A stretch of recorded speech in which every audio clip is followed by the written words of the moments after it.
ఇవాళ China youth federation తర్వాత ఇవాళ మన భారతదేశంలో ఉన్న డివైఎఫ్ఐ ప్రపంచంలోనే రెండో స్థానంలో ఉన్న పరిస్థితి ఉంది.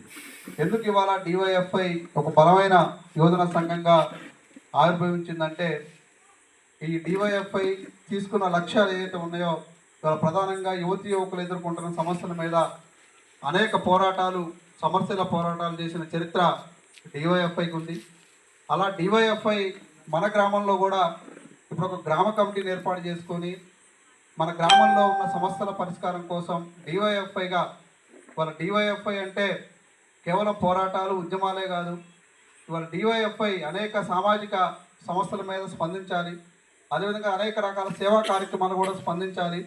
అలాంటి కార్యక్రమాలు కూడా తీసుకొని డివైఎఫ్ఐ ముందుకు పోవడం కోసం ఈ డివైఎఫ్ఐ ముందుకెళ్తున్న పరిస్థితి. ఆ క్రమంలోనే మన గ్రామంలో కూడా యువతని ఆ గతంలో కూడా ఇక్కడ 2-3 సందర్భాల్లో సమావేశాలు ఏర్పాటు చేయడం జరిగింది.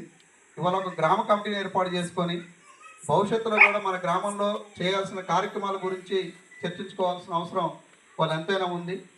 ఈ సందర్భంగా మనం ఈరోజు దేశంలో రాష్ట్రంలో యువత మీద ఇవాళ ఈ ప్రభుత్వాలు ఎలాంటి ప్రభావాలు చూపిస్తున్నాయనేది కూడా మనం ఒకసారి చూస్తే ఇవాళ దేశంలో అధికారంలోకి వచ్చిన నరేంద్ర మోడీ ప్రభుత్వం ఇవాళ మూడోసారి అధికారంలోకి వచ్చారు.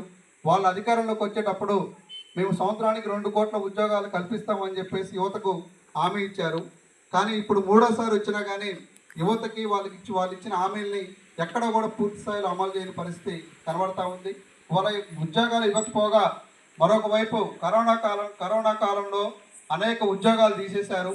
ఇప్పటికీ కూడా ఇవాళ ప్రభుత్వ రంగ సంస్థలన్నింటిని కూడా ఇప్పటికే రైల్వే లాంటి సంస్థలని అట్నే ఎల్ఐసి లాంటి సంస్థలను కూడా పూర్తిగా ప్రైవేట్ పరం చేసి ఇవాళ మన ప్రభుత్వ రంగ సంస్థలన్నింటినీ కూడా ప్రైవేట్ వాళ్ళకి కార్పొరేట్ శక్తులకి అమ్మేస్తున్న పరిస్థితి కనబడతా ఉంది. అందుకని ఇవాళ వాళ్ళు ఇచ్చిన హామీ